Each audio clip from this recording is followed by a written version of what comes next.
Buenos días a todos. Bienvenidos a la presente videoconferencia. Esta videoconferencia está ofrecida en el marco de la Maestría en Educación, Metodología Virtual. Actualmente iniciamos con 2 grupos en la Maestría en Educación y la promoción del próximo semestre iniciará en octubre de este año para iniciar el primer semestre de la segunda cohorte en el año 2019. La videoconferencia del doctor Joan Pallés Blanch durará 30 minutos. Los 10 minutos restantes van a ser para la realización de preguntas. Entonces ustedes pueden ir realizando las preguntas que tengan o inquietudes por el chat de Zoom. Y las primeras 5 preguntas que ustedes realicen las va a responder el doctor Joan Pallés. Les recuerdo que el doctor es licenciado en Filosofía y Letras y doctor en Ciencias de la Educación. Nos va a hablar sobre para qué y qué enseñar de ciencias sociales hoy, los retos de la didáctica de las ciencias sociales ante los problemas del mundo. Bienvenido, doctor. Bienvenido a Colombia también. Muchísimas gracias. Es para mí una enorme satisfacción poder participar a través de esta videoconferencia y poder compartir algunas de mis inquietudes y algunas de mis reflexiones sobre lo que está sucediendo hoy en el mundo y lo que estamos haciendo en las escuelas con colegas colombianos y colombianas. En mi conferencia, fundamentalmente, les propondré algunas ideas, algunas reflexiones al hilo de mi experiencia, tanto en formación docente como en aulas escolares. Yo empecé siendo maestro, durante mucho tiempo me dediqué a formar didácticamente a los docentes a través de una modalidad que consistía en que yo era maestro en una escuela y en mis clases asistían estudiantes que querían formarse como docentes, y a partir de estas experiencias he podido cuajar un modelo en el que la formación de los docentes la considero fundamental y básica, puesto que lo que ellos hagan o dejen de hacer dependerá de los aprendizajes de sus alumnos.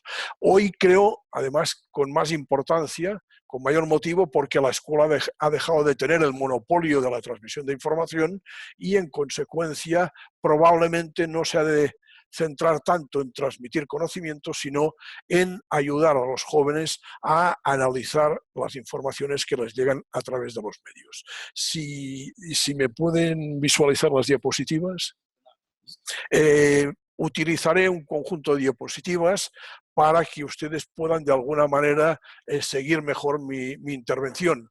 Habida cuenta que es una intervención relativamente corta, probablemente a medida que pase el tiempo y vea que el tiempo pasa y pasa rápido, tendré que ir seleccionando y centrándome en algunos aspectos.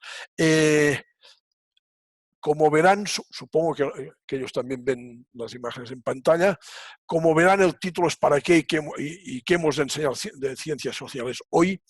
Mi preocupación no es solamente qué hemos de enseñar y por qué de ciencias sociales hoy, sino, ¿me permite para pasar? ¿Ahí? Vale. Sino fundamentalmente qué está ocurriendo con la ciudadanía adulta para que en el mundo pase lo que está pasando. Lo que ocurre en Europa, lo que ocurre en Norteamérica, lo que ocurre en Estados Unidos, lo que ocurre en África, lo que ocurre en Asia, es altamente preocupante y dice mucho de que no hacemos las cosas como deberíamos. El incremento, para poner un ejemplo, de los movimientos de extrema derecha neonazis en Europa es terrible. La xenofobia está creciendo en todas partes, en América, en Europa, en Asia, en Australia, en todas partes. Hoy en la prensa colombiana hablaba de que ya son más de 800 millones de habitantes los que están pasando hambre en el mundo. Anteayer la prensa colombiana hablaba de que más de 3.000 niños han sido atacados sexualmente en su país, etcétera, etcétera, etcétera. Es decir, la retahíla de problemas es tan larga y tan inmensa que de alguna manera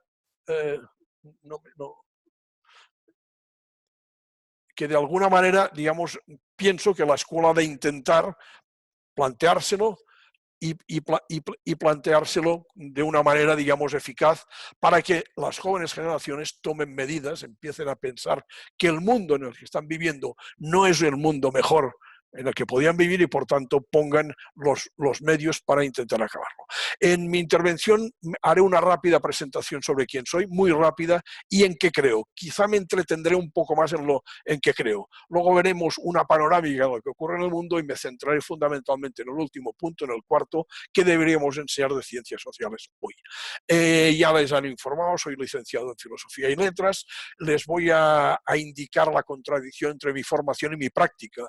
Cuando yo me formaron para investigar en historia y yo hice una tesis de licenciatura sobre la subida al poder de Hitler interpretada por la prensa obrera de Barcelona. A los meses de haber acabado la licenciatura yo estaba lidiando con un grupo de chicos y de chicas a quienes les importaba relativamente poco la subida de Hitler al poder y mucho menos la historia que yo les iba a enseñar. Como nadie me preparó, tuve que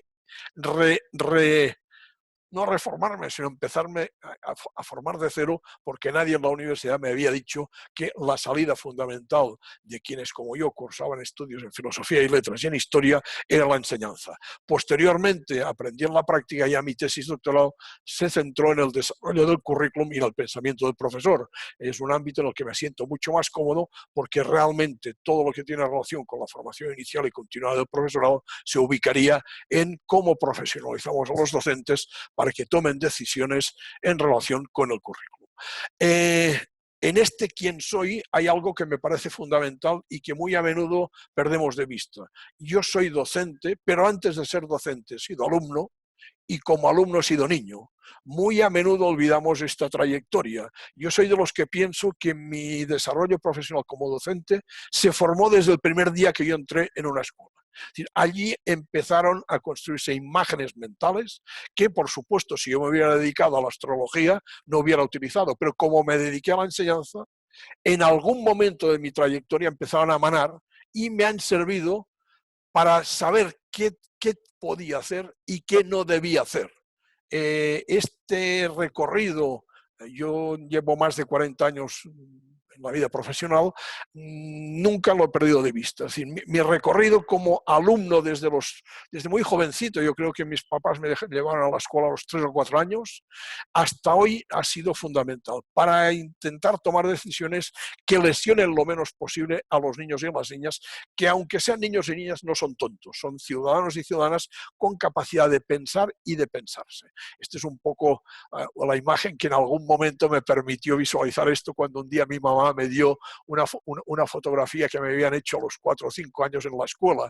Entonces, como tenía alguna reciente y como que puede comprobar que en las dos hay una cierta predisposición a lo mismo, la utilizo para poner en evidencia esto. Es fundamental que el docente, es fundamental que quien se dedica a la enseñanza tenga presente que antes de ser docente ha sido niño, ha sido niña y fundamentalmente ha sido alumno o alumna de una escuela en la que le han enseñado a amar unas asignaturas y a odiar otras.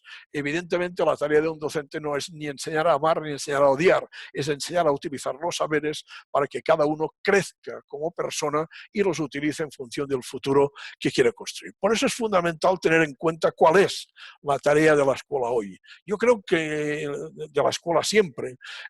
No les voy a hablar de tratados de pedagogía, simplemente les voy a señalar este pequeño poema que encontré hace unos años en la fachada de la escuela Rawson en el barrio de San Telmo de la ciudad de Buenos Aires. Y me parece que es un pequeño poema que los papás y las mamás de esta escuela dedicaron a los primeros maestros de este barrio allá por mediados del siglo XIX. El poema dice: aquí se piensa, aquí también se lucha y aquí se ama. Y me parece que este breve poema sintetiza muy bien cuál debería ser la tarea fundamental de la escuela. Aquí se piensa, porque si en la escuela no enseñamos a pensar la realidad a partir de los conocimientos históricamente acumulados por las ciencias, ¿para qué educamos? ¿Para qué formamos? Es decir, la escuela ha de permitir a los alumnos desarrollar un pensamiento que vaya más allá del pensamiento cotidiano y que recoja las ideas que la ciencia y las ciencias, todas en general, han ido aportando para hacer un mundo mejor, un mundo más vivible y unas relaciones humanas mucho más cordiales. Aquí también se lucha. ¿En qué sentido? Se lucha en el sentido de que los niños y las niñas han de apoderarse de un saber que no es el que uno quiere. Que yo recuerde en mi experiencia de alumno, no saltábamos de alegría los lunes por la mañana porque teníamos clase de matemáticas a primera hora. Al contrario, más bien saltábamos de alegría porque nos reencontrábamos con los amiguetes que no habíamos visto el fin de semana, pero teníamos un cierto temor a empezar las clases a primera hora en matemáticas, o en física, o en historia, o en lo que fuere. Es decir, los niños y las niñas no tienen entre sus prioridades el aprendizaje de un saber escolar. Por tanto, lo que hemos de hacer es predisponerles, es decir, de alguna manera forzarles, pero forzarles cariñosamente a que vean la utilidad de saber cosas para entender más y mejor el mundo. Y luego, y para mí es tanto más importante, sepan aplicar estos saberes a su vida. En el caso de las ciencias sociales, la ventaja es que son saberes que nos afectan directamente porque inciden en la convivencia, inciden en quiénes somos nosotros mismos, inciden en lo que nos gustaría ser de mayores, etcétera, etcétera. Y finalmente aquí también se ama porque el amor es fundamental en educación. Si alguien entiende que educar se basa en transmitir conocimientos con la aridez de determinados conocimientos, en no crear un clima de armonía, de amabilidad en las clases, se confunde de oficio, que se dedica a otra cosa. Educar es comunicar, y es comunicar en un contexto de un clima basado en la amabilidad, en el respeto mutuo, en el conocimiento. Evidentemente los niños son niños, pero no son tontos, son capaces de responder positivamente cuando yo soy capaz de ofrecerles un clima en el cual ellos se sienten cómodos, se sienten escuchados, se sienten queridos, etcétera, etcétera. Esta es una de mis ideas que quería compartir con ustedes. Un conjunto de ideas un poco distintas son mi creencia de que cada vez la profesión docente tiene más características comunes en todo el mundo. O en cualquier caso no hay diferencias fundamentales si uno ejerce en Colombia, si ejerce en Estados Unidos, si ejerce en España, si ejerce en Japón. Las diferencias quizás sean más sociales que nacionales. Es decir, hay más semejanzas entre un docente que trabaja en un contexto de un barrio marginal de una ciudad colombiana, norteamericana, europea o asiática, que no entre un docente que trabaja en una escuela marginal de Pereira y un docente que trabaja en una escuela clase media alta o del sector de los sectores privilegiados. Es decir, yo creo que las diferencias son más sociales que nacionales. Esto nos permite aprender de los demás en otros contextos. Internet nos ha facilitado mucho la vida porque podemos acceder a cantidad de experiencias de colegas que tienen problemas parecidos a nosotros y los podemos utilizar de manera creativa adaptándolos a nuestra práctica. Segunda idea que quiero compartir con ustedes. Yo creo que el maestro o la maestra ha de ser un profesional reflexivo.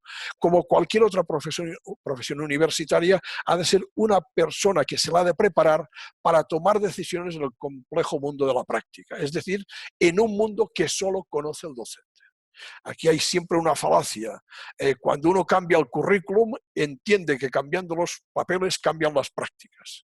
Error sabido, evidentemente todos los ministros de educación lo saben que cambiarán los currículums, pero que las prácticas no cambian a toque de cambio de currículum. Las prácticas sociales, cualquier tipo de práctica social, cambia cuando el práctico está convencido que vale la pena cambiar. Por tanto, el cambio a la práctica y el cambio de currículum tiene poca relación. A veces el cambio de currículum obstaculiza prácticas correctas, porque a uno se le obliga a cambiar, hay unas evaluaciones finales, unos exámenes, cuando lo que estaba haciendo era razonablemente correcto. Entonces ha de cambiar porque hay unos exámenes que los alumnos han de hacer y esto, más que una ayuda, es un obstáculo. Otras veces, evidentemente, el currículum puede facilitar cosas porque yo puede que ya esté haciendo cosas que en el currículum anterior no existían, y en este sí. Pero en cualquier caso, no es el currículum el que cambia la práctica. La práctica social cambia cuando ustedes, docentes, deciden cambiarla. Como ocurre en cualquier otra práctica. La práctica familiar, la práctica de relación con los amigos, la práctica en el club, la práctica donde sea. Las prácticas cambian cuando los prácticos lo desean. Y en este sentido es importante la investigación.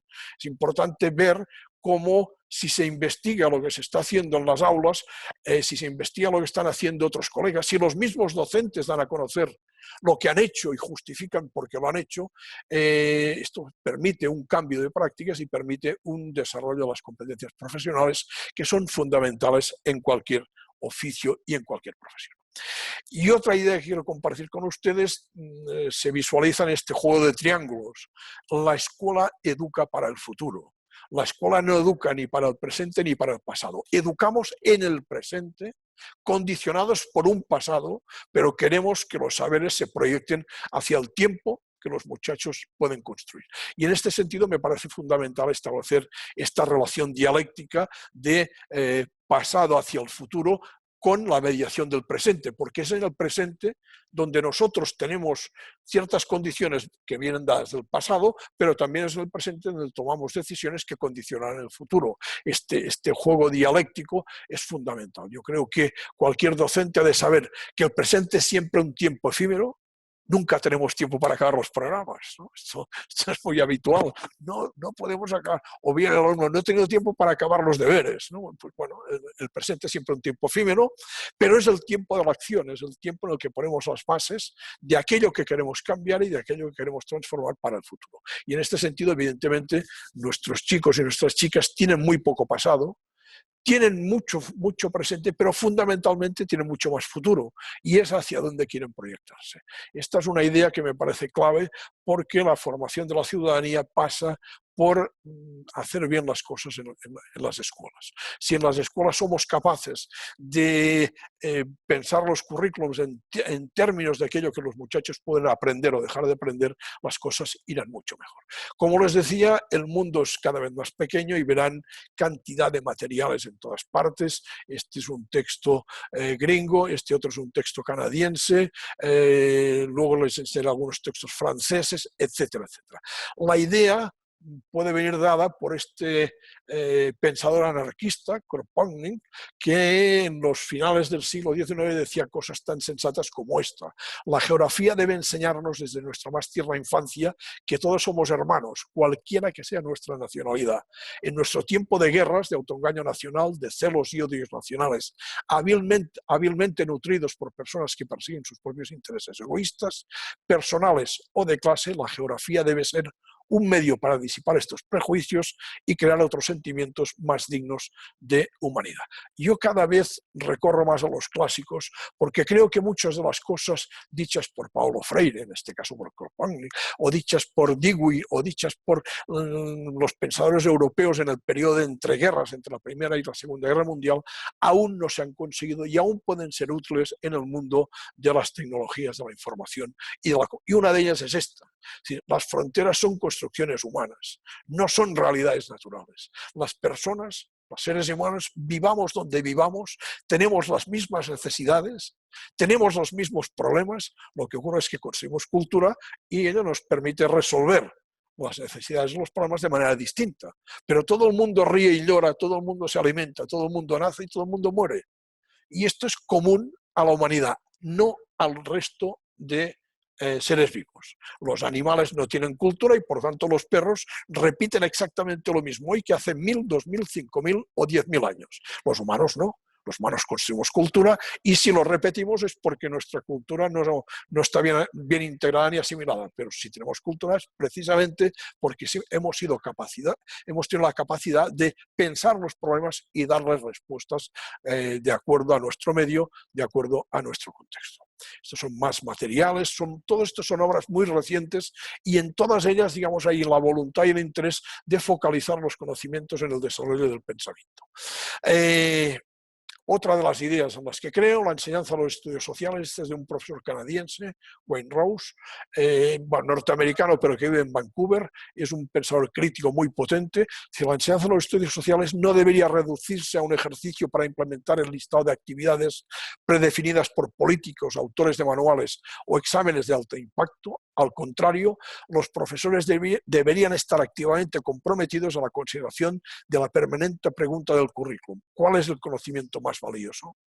¿Más valioso para quién? Pues para unos chicos y unas chicas que tienen mucho mundo por delante, tienen mucho tiempo y han de estar preparados para tomar decisiones que seguramente cambiarán muy rápidamente porque los tiempos avanzan y evolucionan con mucha rapidez. El aprendizaje de los estudios sociales no debería consistir, según Rawls, en absorber pasivamente la concepción del mundo de otros, sino que más bien debería ser un ejercicio en la creación de una comprensión personalmente significativa del modo que el mundo es y de cómo uno podría actuar para transformarlo. La idea es esta. Si se fijan en esta viñeta de un personaje al que yo quiero mucho, Gaturro, Gaturro pues manifiesta un sentido común enorme, edificios inteligentes, celulares inteligentes, autos inteligentes, electrodomésticos inteligentes. Digo yo, ¿no es mejor invertir más en educación y tener gente inteligente? Pues un poco por ahí, un poco por ahí. Gaturro y otros como Gaturro a veces nos ayudan a entender más y mejor las cosas. En realidad, las ciencias sociales son unas disciplinas cuyo uso más importante es su enseñanza. Evidentemente, el historiador investiga la historia, pero fundamentalmente la historia es un objeto de acercamiento a la ciudadanía a través de la enseñanza. Y lo mismo ocurre en geografía, en ciencia política, en economía, etcétera, etcétera. Yo creo que los niños y las niñas, la juventud en general, pueden aprender del pasado, del presente y del futuro. Pueden desarrollar su conciencia histórica, geográfica y ciudadana. Evidentemente pueden proyectarla a la comprensión de su mundo y del mundo en general. Pero ¿qué está ocurriendo? Que si los saberes que les enseñamos no se ajustan a los problemas del mundo, no hay aprendizaje. En esta viñeta, en estas dos viñetas inglesas, se ve un docente que les dice, aprenderéis sobre el Imperio Romano. Y se ve este niño rubito aquí y dice, ¿y esto qué tiene que ver conmigo? Evidentemente es muy importante que los chicos sepan que el español es una lengua que procede del latín, pero si queremos que se ubiquen en su mundo y que entiendan qué ocurre en su mundo, es fundamental que hayan estudiado el siglo XX, porque el siglo XX explica mucho mejor el siglo XXI que no los romanos, sin dejar de considerar a los romanos como objeto de enseñanza. Bueno, aquí hay más material.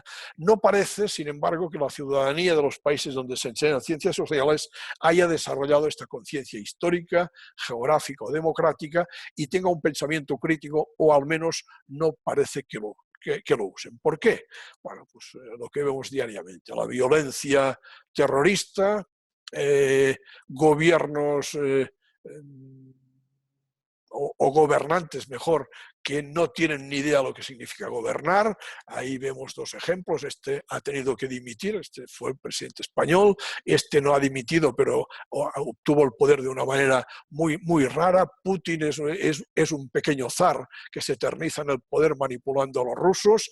De Trump supongo que no hace falta que hablemos mucho porque es muy conocido. Le Pen es una lideresa de extrema derecha junto con todos estos líderes, etc.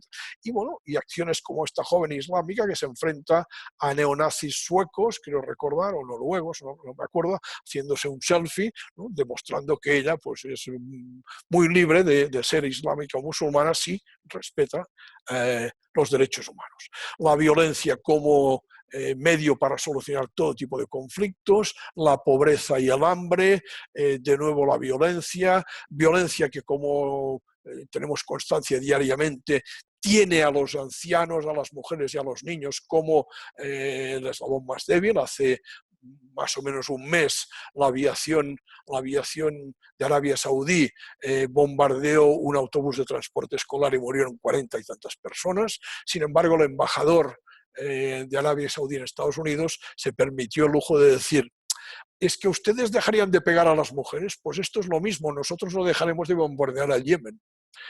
Desde luego, en una sociedad civilizada, este hombre duraba 2 días. Públicamente, en los medios de comunicación gringos, digo, no, nosotros no acabaremos los bombardeos como ustedes no acaban de golpear y de pegar a las mujeres. Realmente hay cosas que son extremadamente graves y que, bueno, hay también una reacción de la juventud. Cada vez hay más estudiantes universitarios que están tomando conciencia de la necesidad de una educación mejor.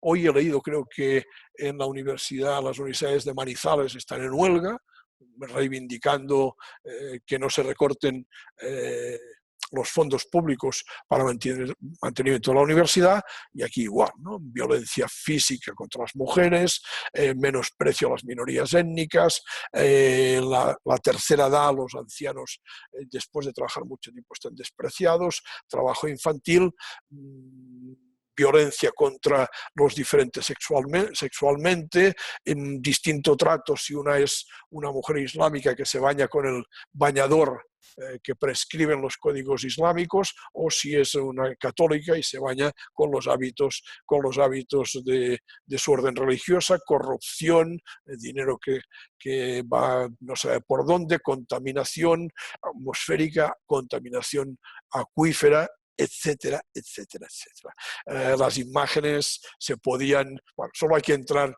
en internet y buscar imágenes de los problemas del mundo. Esto lleva a algunos a decir esto, la formación histórica, la formación en ciencias sociales de los estudiantes es totalmente insatisfactoria. Este es un documento del 2017 de una asociación de profesores de historia italiana.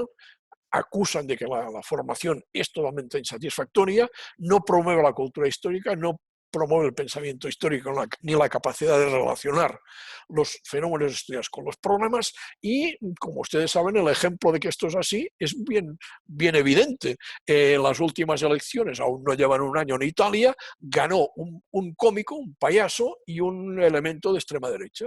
Y Italia, pues después de haber vivido en el periodo de dictadura con Mussolini y de haber vivido una dura guerra mundial y una represión muy dura, la gente sigue votando a la extrema derecha y siguen votando a políticos como el Popo, no me acuerdo cómo se llama, el payaso el cómico, que arrasa sobre partidos clásicos. Bueno, también puede ocurrir lo que ocurre en una imagen como esta. Ustedes seguramente identifican bien a Hitler y a Mussolini, pero no identifican a esta muchacha que está a su lado. Esta es una imagen que fue viral hace un par o tres de años, y esta chiquilla es la Miss Italia 2015, fue elegida Miss Italia por su belleza, por su físico, pero también se supone por su conocimiento cultural, porque en estos concursos les hacen también preguntas. ¿Qué dijo ella cuando le preguntaron en qué etapa de la historia te gustaría vivir? Pues dijo, me gustaría vivir en la Segunda Guerra Mundial. Como soy mujer, no habría tenido que hacer el servicio militar, afirma Alice Sabatini, de 18 años. Sucedieron cosas terribles, es consciente, pero hoy todo es tan rutinario. Bueno, pues si considera que lo terrible puede ser objeto de vida y hoy todo es tan rutinario, significa que no ha entendido nada de lo que es el conocimiento histórico. Y como que no ha entendido nada, tal vez deberíamos plantearnos qué les enseñamos para que chicas teóricamente formadas, esta chica desde luego no es de un sector proletario, parece que por las imágenes que yo luego vi en directo, es una chiquilla que vive en una familia, no sé qué he hecho, que quería volver a la diapositiva anterior, a la que se ve la chiquilla con Hitler y Mussolini. No, más arriba. Les decía que esta chica no se ve que sea una chica marginal. Más arriba. Ahí. Verán que es una chica, una jovencita guapa, una jovencita elegante, por tanto es una chica que no debería tener ningún problema porque ha tenido los estudios que sus papás le han podido pagar y seguramente ha tenido unos buenos estudios. Seguimos porque ya me parece que el tiempo está pasando. Y yo me voy a centrar ahora en lo que en mi opinión debería ser el currículum de ciencias sociales, aquello que les deberíamos enseñar. Fundamentalmente creo que si no aprenden no es porque sea responsabilidad de los docentes, sino no aprenden porque a los gobiernos ya les interesa que salgan con el conocimiento que tienen.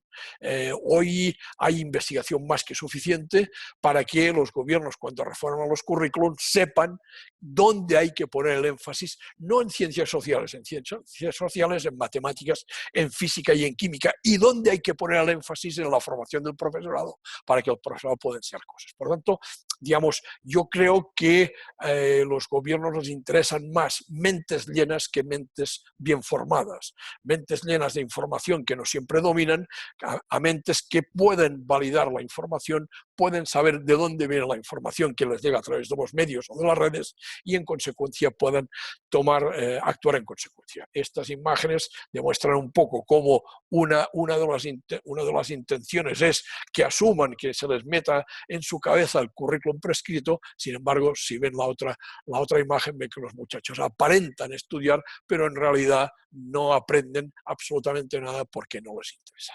¿Cuál es la situación óptima? En primer lugar, que el docente tome decisiones en función de su contexto social, cultural o local. No es verdad que todos los habitantes de un país, en nuestro caso Colombia, tengan que aprender lo mismo y de la misma manera, porque no es verdad que en nuestras ciudades todo el mundo sea igual. La heterogeneidad caracteriza a nuestras sociedades. ¿Qué deberían aprender? Pues seguramente deberían aprender más de los hombres y las mujeres de carne y hueso, no de estos líderes que constituyen la esencia del conocimiento histórico o geográfico. Los hombres y mujeres que han hecho Colombia son hombres y mujeres como nosotros. Colombia no lo han hecho los líderes políticos. Los líderes políticos han podido liderar un proceso, pero si no hubiera hombres y mujeres que hasta ahora son invisibilizados en los currículums, no existiría Colombia y no existiría ningún otro país. Por tanto, más importancia a hombres y mujeres concretos, más a mujeres que a hombres, porque las mujeres apenas aparecen en el currículum, y evidentemente hombres y mujeres que hacen cosas que hace todo el mundo. Es decir, el objeto de estudio no ha de ser solamente político, sino que debería incluir todo aquello que nos ha hecho humanos. Y nos hace humanos todo, desde las relaciones personales y familiares, el trabajo, las relaciones económicas, la cultura material, la cultura espiritual, en fin, hasta el mundo de los sentimientos. Por tanto, deberíamos incluirlo todo. Como les decía antes, más peso para el siglo XX y para el mundo. No es suficiente hoy con saber mucho de nuestra realidad. Es evidente que vivimos en Colombia y hemos de ser de Colombia, pero a veces hemos de comparar más lo que hacemos en Colombia con lo que se hace en África, en Asia, en América o en Oceanía. ¿Por qué? Porque la comparación también permite relativizar quiénes somos y permite ver que en realidad los problemas son muy comunes. Esta es una imagen en donde hay todos estos personajes que no aparecen o aparecen muy poco en los currículums de enseñanza. Otro elemento fundamental del desarrollo del pensamiento y la conciencia histórica, geográfica y social. Es fundamental que la escuela forme pensadores. Evidentemente pensar no es fácil, uno piensa si quiere. La tarea del docente es predisponer a los niños y a las niñas para que quieran pensar. Pero pensar exige unos procesos, unas habilidades que no son fáciles, que no se adquieren de la noche a la mañana, que requieren su tiempo y que muchas veces entran en contradicción con programas cargados de contenidos. Mejor comer poco y digerir bien que comer mucho y digerir mal. Comer poco y digerir bien exige pensar los 5, los 6, los 8, máximo 10 temas por curso y trabajarlos con la profundidad necesaria para que los muchachos vayan más allá del texto escrito en un manual. Entre otras cosas porque esto exige juicio crítico, exige comprensión de unos textos muy cargados de conceptos y de conceptos muy abstractos. En ciencias sociales hablamos de poder, hablamos de revolución, hablamos de tiempo, que son conceptos que no existen. ¿Qué es una revolución? ¿Se puede visualizar de alguna manera? ¿No? ¿Qué es el poder? ¿Se puede visualizar de alguna manera? ¿No? ¿El poder es el presidente de la República de Colombia? Pues no. ¿El poder es cuando yo voy a votar? Pues no. El poder es un concepto que indica muchas cosas, pero no, son cosas que no se materializan en una realidad como cuando uno dice silla. Cuando uno dice silla o dice montaña, tiene enseguida la imagen de silla y de montaña. Pero cuando uno dice poder o revolución o cualquiera de los muchos conceptos que manejamos en ciencias sociales, no tiene la imagen. Por tanto, construir una imagen de poder, de democracia, de monarquía, de república, de lo que quieran, es un proceso largo que exige mucho más tiempo del que habitualmente se le dedica. Larga duración, microhistorias, cada vez es más interesante combinar procesos de larga duración, comportamientos humanos a lo largo del tiempo, desde neolítico hasta hoy, con 4 o 5 cortes, ver en qué son parecidos, en qué son distintos, con la microhistoria, historias de vida, de gente muy concreta que ayuda a relativizar y a entender los comportamientos humanos. Todo ello en buena parte para establecer esta relación entre pasado, presente y futuro. ¿Para qué? Y ya con esto voy a intentar acabando, a ver si en 5 o 10 minutos voy cerrando. Para formar el pensamiento social y la conciencia ciudadana y para preparar a la gente para la acción social. Somos seres sociales, necesitamos de los demás para vivir y es fundamental trabajar la convivencia, porque la convivencia es lo que nos hace libres y la convivencia es lo que nos hace enfrentar a los problemas de todo tipo, problemas ambientales, problemas sociales, problemas políticos, problemas económicos, con la garantía de que podemos superar cualquier bache que el mundo nos presente. Para ello, los criterios que yo no les voy a decir qué han de enseñar, les voy a dar algunos criterios que me parecen fundamentales. Primero, el currículum, mi enseñanza, mi programa ha de ser significativa, es decir, ha de ser un estudio detallado y en profundidad de temas relacionados con problemas de la vida y de la sociedad, con problemas que los niños y las niñas, los chicos y las chicas, los jóvenes identifiquen como tales, problemas relacionados con la alimentación, problemas relacionados con la movilidad, problemas relacionados con la organización política, problemas relacionados con las creencias religiosas, problemas que la gente identifique por su cercanía, por ser común a la mayoría de las personas. Por tanto, conocimiento significativo. Conocimiento integrador. En la calle no hay disciplinas. La gente de ciencias sociales a veces... Yo estuve el año pasado en Medellín en un congreso de historiadores y los historiadores estaban un poco tristes porque el gobierno mantenía la historia dentro del área de estudios sociales. Posteriormente, 2 o 3 meses después, la sacó y los historiadores estaban contentísimos porque ya la historia no formaba parte de los estudios sociales. Bueno, yo les dije, este no es el problema, no se trata de dónde se ubica la historia, ni de dónde se ubica el resto de ciencias, se trata de para qué estamos enseñando historia, para qué queremos que los jóvenes y los niños aprendan geografía, historia, ciencia política, ciencia económica, y lo fundamental es el para qué. Y si pensamos en el para qué, veremos que en la calle yo no tengo problemas históricos, ni físicos, ni matemáticos, ni químicos, ni nada. Yo cuando cocino, si se me quema la cocina, no estoy pensando que aquello es un problema químico, y en realidad es un problema químico. He calculado mal el volumen del gas y se me acaba la comida. Pero no voy a buscar el libro de química para intentar resolverlo. Simplemente compro una pizza y dejo de comer lo que se me ha quemado. ¿Por qué les digo esto? Porque en realidad a veces creemos que la gente utiliza el saber escolar fuera de la escuela, y no. El saber escolar no se utiliza porque demasiadas veces es distante de los problemas de la vida. Por tanto, busquemos un currículum integrador que los muchachos aprendan sobre la condición humana en el espacio y en el tiempo. Vean que lo que nos hace humanos ha sido fruto de un largo proceso que se inicia, no se sabe muy bien cuándo, en eso que se llama prehistoria, y llega hasta el siglo XXI, no con la linealidad que presentan las historias cronológicas, sino después de muchos altos y bajos y de muchas crisis y de muchas situaciones problemáticas como las que se han vivido en el siglo XX. Participar para la acción social. A mí me parece fundamental que los chicos lleven sus acciones a la práctica. Intenten aplicar, en geografía es más fácil que en historia, pero también es posible, que utilicen crítica y creativamente las tecnologías de la información. Es decir, que no se dejen manipular por las redes, que sean ellos los que critican las redes y que critiquen todo lo que llega por Internet. Si no, llega un momento que quienes educan no somos los docentes, sino son estos personajes mediáticos, estos youtubers que sueltan unos discursos que impactan muy rápidamente a los escolares y en cambio les dicen muchas mentiras y muchas medias verdades. Centrado en valores. ¿Por qué? Porque el conocimiento, todo tipo de conocimiento no es neutral. Detrás del conocimiento hay valores. Y este centrado en valores supone una reflexión crítica y creativa y supone un enorme respeto a la diferencia. Yo puedo pensar distinto de usted, Y esto es bueno y positivo que en una democracia así sea. Evidentemente hay unos límites que son los derechos humanos. El contraste de puntos de vista opuestos es lo que hace avanzar a las sociedades. Lo que no hace avanzar es la imposición por la fuerza y a veces por la violencia de mis puntos de vista. Hay que tomar una decisión. Esta es una de estas actividades que ayudaría a los muchachos a enseñar a tomar decisiones sobre contexto de vida. Exigente intelectualmente.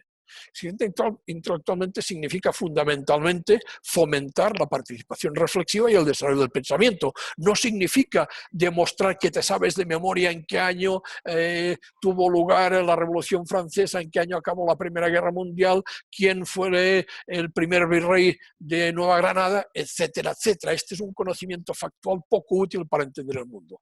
Y evidentemente el profesor como modelo. El profesor que ha de dar tiempo para argumentar, para pensar y ha de argumentar con rigor las ideas del alumnado.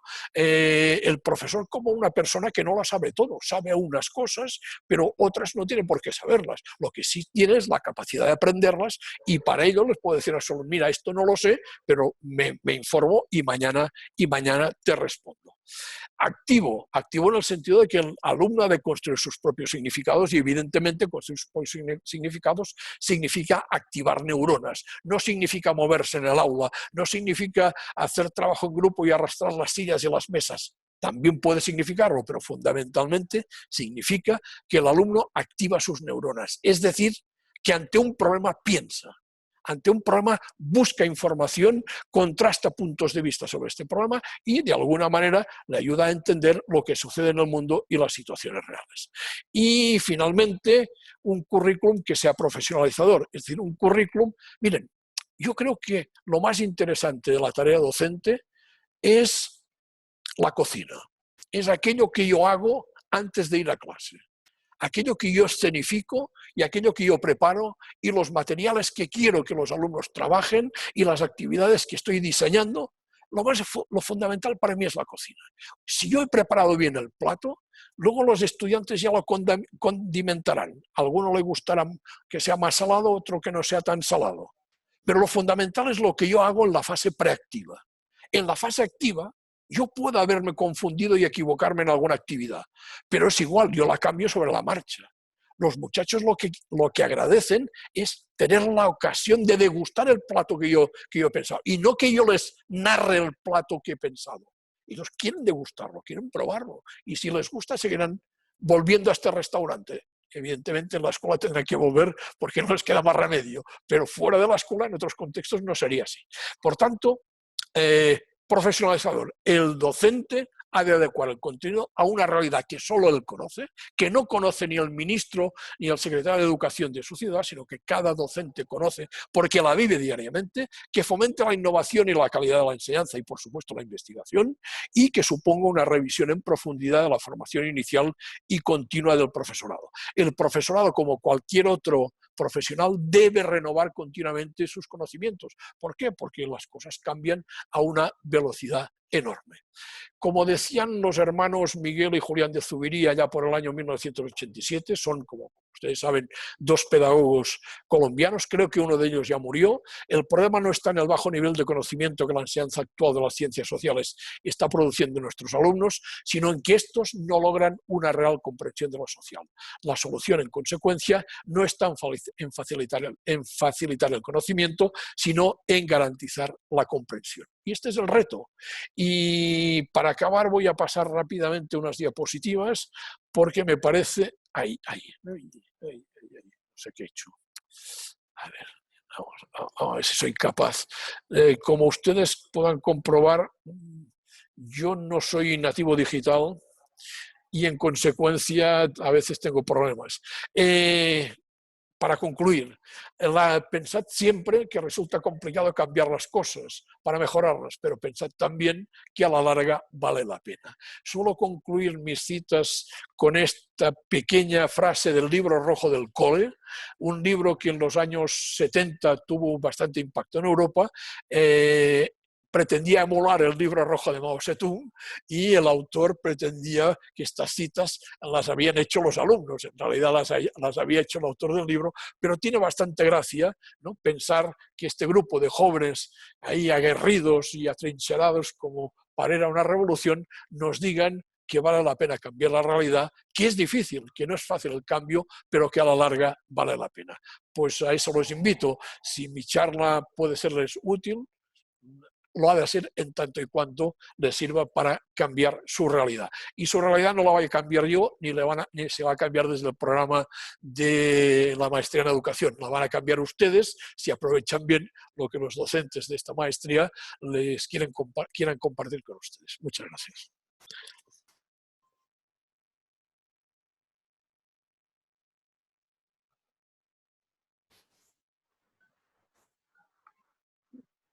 Doctor Joan Pallés, muchísimas gracias por la videoconferencia que nos acaba de brindar. Muchas gracias por su conocimiento y experiencia. Por el chat de Zoom, varias personas han realizado preguntas.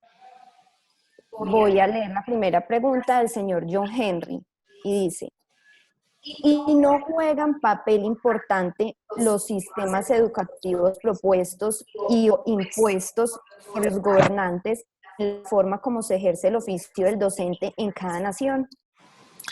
La última parte no la he entendido bien. Me ha dicho... ¿Me la puede repetir, por favor? Sí, señor, le voy a repetir toda la pregunta. ¿Y no juegan papel importante los sistemas educativos propuestos o impuestos por los gobernantes en la forma como se ejerce el oficio del docente en cada nación? Sí. Desde luego que sí, tienen toda la razón. Pero echa la ley, echa la trampa. A ver, yo les quiero decir, no hay policías suficientes en ningún país. No hay policías suficientes en ningún país para controlar lo que yo hago en mi aula durante la hora que yo doy clase. Por tanto, yo durante esta hora puedo hacer muchas cosas. Puedo reproducir mecánicamente los saberes que el ministerio considera que se deben enseñar, o puedo decir enseñar otros. Miren, yo empecé trabajando en un centro privado en una época en que los centros privados, algunos, no podían examinar a los alumnos. Por tanto, yo cada final de curso tenía que coger a mis alumnos, llevarlos al centro público, en el cual los docentes que les examinaban les pasaban unas preguntas del programa estándar. Evidentemente, si reprobaban, también reprobaba yo, por tanto yo tenía que garantizar que no reprobaban. Pero esto era muy aburrido, hasta que descubrí, al segundo o tercer año, descubrí que yo podía dividir el curso en dos mitades.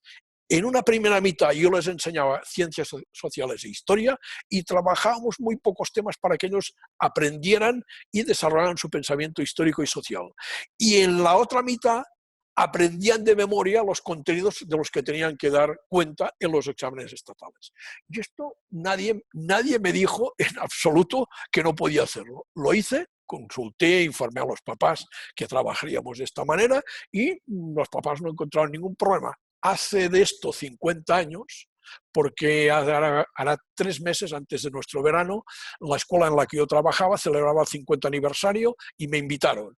Y la mayor parte de exalumnos recordaban no aquello de lo que se examinaban, sino aquello que hicimos para aprender. Bueno, los sistemas políticos evidentemente tienen sus exigencias, pero si uno es consciente de que es un profesional que ha de tomar decisiones ante una realidad única y irrepetible que solo él conoce, pues ahí la conciencia ética de cada uno. Yo creo que algún día quizá los sistemas políticos decidirán acabar con este modelo de escuela, porque ya es poco útil. En realidad, hoy quien forma las conciencias de la ciudadanía no es tanto la escuela como los medios de comunicación y fundamentalmente las redes. Y esto lo sabemos muy bien los docentes, ¿no? No sé si encontrar. Déjenme que les diga una cosa. Dejo las diapositivas en la maestría por si ustedes quieren consultarlas. No sé qué manera tienen de poder mandárselas. Sí, claro, al correo electrónico de todas las personas que se inscribieron les vamos a enviar la presentación que el doctor que nos expuso, y la grabación de la videoconferencia. Vamos a leer la segunda pregunta formulada por la señora Yesenia Aguirre. ¿Los contenidos históricos no relacionados con el contexto del niño se deben omitir, o cómo sería la mejor forma de abordarlos? Es decir, ¿cómo justifico la utilidad de datos históricos como los relacionados a la Roma antigua para la enseñanza? Mire, yo he hecho alguna actividad de historia comparada y cada vez creo más en la historia comparada. ¿Cómo vivían y cómo trabajaban y cómo malvivían los niños en el siglo X en una ciudad española, en una ciudad africana, en una ciudad asiática, en una ciudad latinoamericana y en una ciudad europea, en 5 o 6 ciudades? ¿Qué quiero que aprendan? Pues que comparen comportamientos fáciles de entender. Cómo, qué era un niño en el siglo X en una ciudad española, en una ciudad europea. Y esto es muy sencillo de aprender. ¿Qué consiguen? Pues consiguen ver que en el siglo X había niños en todo el mundo. Consiguen ver que los niños no tenían los mismos comportamientos porque obedecían a ámbitos culturales distintos. Pero, sin embargo, todos se alimentaban, todos crecían, todos tenían... Bueno, esto es muy fácil. Lo que pasa es que esto no es la historia nacional. Esta no es la historia de nuestros héroes. Esta no es la historia que empieza, en su caso, con la llegada de Colón, que sigue en el periodo colonial, que luego vienen las independencias. Este es otro tipo de historia más social, más cultural, más cercana a lo que somos los humanos. Yo creo que en este sentido hay experiencias muy valiosas. Yo he trabajado durante mucho tiempo la historia diacrónica, es decir, el intento de comparar qué sucede hoy y aquí con qué sucedía en el pasado y en otros lugares. Por ejemplo, obtención y producción de alimentos. ¿Cómo hemos obtenido y producido alimentos en la época clásica? Romanos, griegos, en la Edad Media, en la Edad Moderna, hoy. Aquí, en África, en Asia y en otros lugares. Entonces uno descubre, por ejemplo, cosa que los chicos europeos no sabían, que las patatas que comen en estas bolsitas, chips, son un invento posterior al descubrimiento de América, porque hasta la llegada de los españoles a América la gente no comía patatas, porque la patata era un producto latinoamericano. Bueno, si esto, que es una anécdota, si quieren, no se enseña, no tienen por qué aprenderlo. Y así sucesivamente. Por tanto, yo diría que hay muchas maneras de hacer posible una utilización de la comparación, de esta historia global. Cada vez es más importante estos enfoques de historia global, que no es una suma de historia de distintos países, sino que es ante un problema común ver cómo se han comportado colectivos distintos y, evidentemente, dar una visión más cercana a la globalidad en la que estamos inmersos.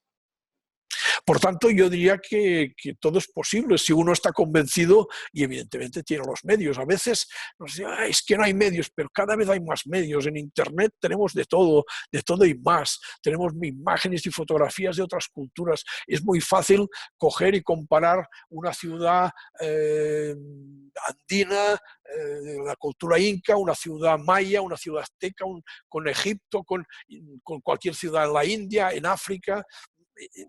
Un poco depende de dónde pongamos el énfasis, de qué es lo que consideramos fundamental y prioritario. Yo tendría que ir acabando porque en 20 minutos tengo otra conferencia en otro lugar y me da tiempo me da miedo que tendré que ir corriendo. Una pregunta más, si le parece. Bueno, listo, una pregunta más, la última. Lo siento, pero hoy me han coincidido 2 conferencias en muy poco tiempo, una de la otra. Dígame. No, tranquilo, profe.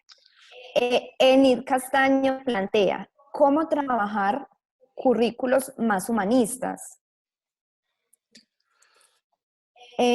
Con currículos dados por agentes burocráticos estatales. No todas las veces, pero la gran mayoría, los profesores se sienten muy intervenidos, ligados a otros factores que en el día a día, contexto particular.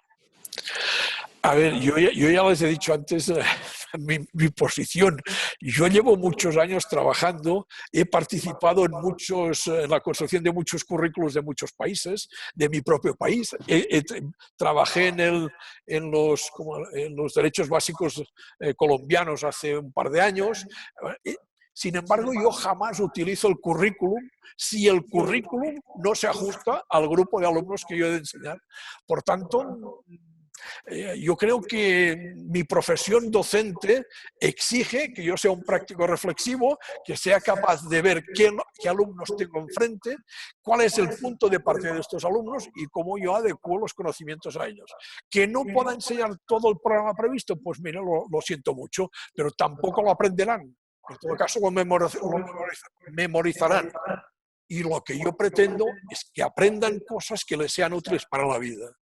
Y aprender cosas útiles para la vida es desarrollar un pensamiento que, fíjense, el pensamiento histórico y social no tiene grandes cosas. Es un pensamiento causal, es un pensamiento intencional, es un pensamiento que ha de permitir descubrir el cambio y la continuidad, es un pensamiento que se ha de basar en fuentes y en argumentos. Son muy pocas las habilidades del pensamiento histórico, geográfico y social, pero son muy potentes porque te permiten entender cualquier hecho del pasado y evidentemente los hechos del presente y los del futuro.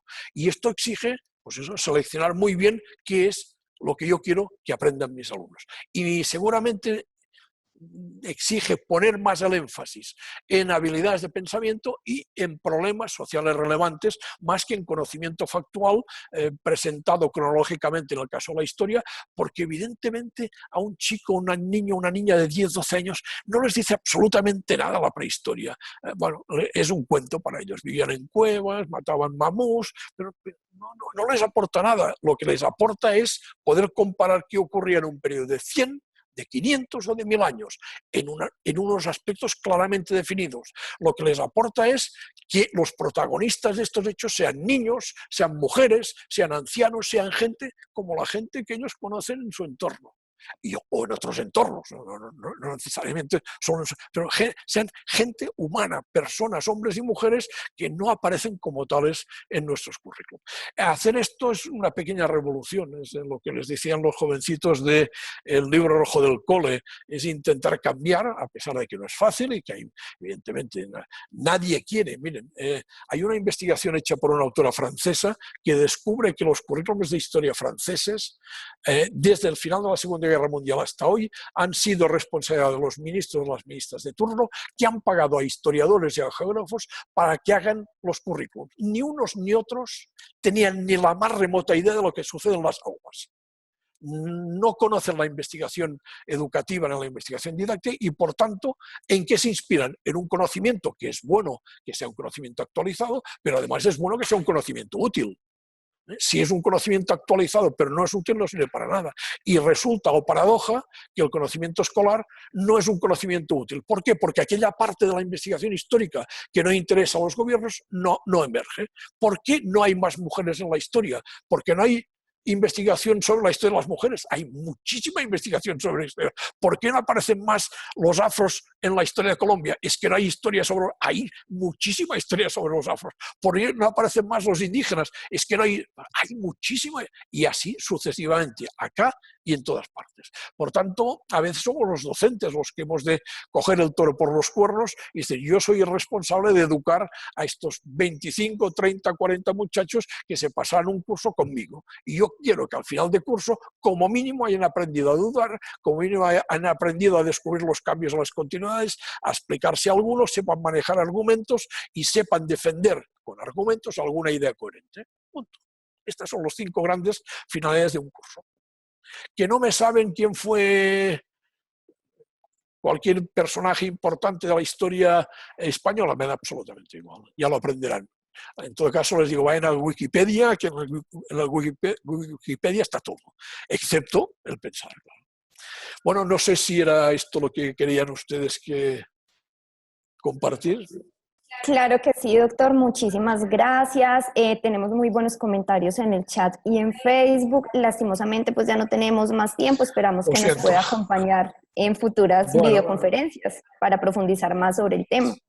Es que en esta ocasión solo he estado 3 días en Pereira, en otras ocasiones estoy más tiempo, pero hoy tengo ahora otra conferencia, a las 3 de la tarde coger el avión para Bogotá y ya nada más decir el día.